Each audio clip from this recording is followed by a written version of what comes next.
माझं सोलापूर न्यूज या यूट्यूब चॅनलला सबस्क्राईब करा आणि बेल आयकॉन प्रेस करायला विसरू नका.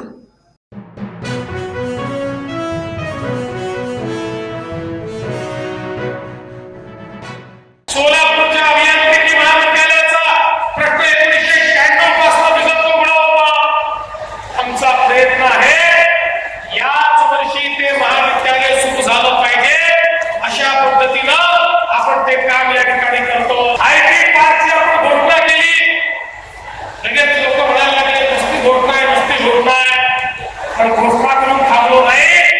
फेब्रुवारीमध्ये जागा हस्तांतरणाचा आदेश देखील काढला आणि आता एक अत्यंत उत्तम अशा प्रकारचा आयटी पार्क हा सोलापूरमध्ये तयार करून आमच्या शिकल्या सवरल्या मुलांच्या हाताला काम या सोलापूरमध्ये देण्याचा प्रयत्न आमचा असणार आहे. मला इथे आलो त्यावेळी आमच्या गारमेंट असोसिएशनचे लोक भेटले. ते म्हणाले, साहेब आपल्या सरकारच्या पॉलिसीमुळे आम्हाला फार फायदा झाला. मोठ्या प्रमाणात देशभरामध्ये आम्ही आता रेडीमेड गारमेंट आपले पाठवून राहिलो, एक्सपोर्ट देखील करतो. विमान सुरू झाल्यामुळे त्याचा एक आम्हाला फायदा आहे. त्यांनी मला सांगितलं की आता आम्ही सोलापूरच्या गारमेंटचा एक्सपो हा दुबईमध्ये करणार आहोत. मी त्यांना सांगितलं तुमच्या दुबईच्या एक्सपोला देखील महाराष्ट्र सरकार तुमचा पार्टनर बनेल आणि त्या ठिकाणी आपल्या सोलापूरच्या गारमेंटचं प्रदर्शन आपण लावू. पण त्याच वेळी त्यांनी एक माहिती अजून माझ्याकडे केली की सोलापूरमध्ये रेडीमेड गारमेंटचा पार्क तयार झाला पाहिजे. या सोलापूरची संस्कृतीच या ठिकाणी टेक्सटाईलची आहे. या सोलापूरला जे नाव संपूर्ण देशामध्ये मिळालं ते कापडामुळे मिळालं, टेक्सटाईलमुळे मिळालं, चादरीमुळे मिळालं, टॉवेलमुळे मिळालं, ड्रेसेसमुळे मिळालं.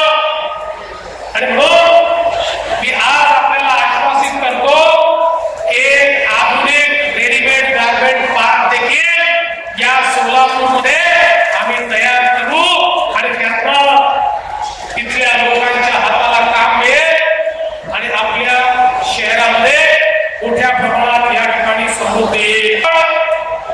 सोलापूर करता पिण्याच्या पाण्याची योजना मंजूर केली आणि पाणी आणलं. आता ते प्रत्येक घरापर्यंत पोहोचवतो. माझी पदाधिकाऱ्यांना विनंती आहे आणि पालकमंत्री महोदय आपल्याला विनंती आहे, हे काम फार अडचणीचं असतं. नाराजी सहन करावी लागते, रस्ते खोदावे लागतात, अतिक्रमण थोड्या प्रमाणात काढावी लागतात, कारण पाईप सरळ टाकता येतो, कोणाच्या घराखालून पाईप जाऊ शकत नाही. त्यामुळे याच्यामध्ये आपल्याला खूप लक्ष घालावं लागेल. निधीची कमतरता नाही, पैसा पूर्ण मिळेल. पण माझी अपेक्षा आहे 5 वर्षांनी जेव्हा सोलापूरकरांकडे मत मागण्याकरता आपण येऊ त्यावेळी सोलापूरच्या प्रत्येक घरात दररोज मुबलक पाणी असलं पाहिजे. नळ उघडला तर प्रत्येकाला पाणी मिळालं पाहिजे. या दृष्टीनं आपल्याला हे काम करायचं आहे. मुलाच्या संदर्भात तुम्ही आता सांगितलं केंद्राच्या ज्या अडचणी आहेत तुम्ही माझ्याकडे पत्र द्या. मी 15 दिवसात केंद्र सरकारमध्ये बैठक लावतो आणि या तिन्ही डिपार्टमेंटच्या एनओसी आपल्याला कशा मिळतील हा प्रयत्न देखील आपण करू. तर आता कामगारांच्या 13 चाळी आणि 22 सोसायट्या याच्यामध्ये फ्री होल्ड करण्याचा विषय समोर आलेला आहे. निश्चितपणे त्याचाही निर्णय आपण करणार आहोत. सोलापूरचं एअरपोर्ट सुरू झालं, एअरपोर्टवर विमान सेवा सुरू झाली. आता पुढच्या टप्प्यामध्ये नाईट लँडिंगचं काम देखील या एअरपोर्टवर करायचं आहे आणि मुंबईला योग्य वेळी विमान जाईल अशा पद्धतीची विमान सेवा ही सुरू करायची आहे. मी तुम्हाला एवढं निश्चितपणे सांगतो, ऑपरेटरशी आपण बोलू. ऑपरेटर जो स्लॉट नवी मुंबई एअरपोर्टवर मागेल तो मिळवून द्यायची जबाबदारी माझी आहे. मी तो स्लॉट मिळवून देईल आणि दिवसाची विमान सेवा जी आहे ती आपल्याला या ठिकाणी करायची आहे. आणि आता बसवेश्वर स्मारकाकरता जागा उपलब्ध झाली आहे. महात्मा बसवेश्वरांनी खऱ्या अर्थानं लोकशाही काय असते हे आपल्याला समजावून दिलं आणि एक समतायुक्त समाज तयार करून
अतिशय मोठ्या प्रमाणात 1000 वर्ष जुनं प्राचीन अशा प्रकारचं मंदिर, पांडुरंगाचं मंदिर, बाजूला धाराशिवमध्ये आई तुळजा भवानी, त्या ठिकाणी अक्कलकोटमध्ये स्वामी समर्थ.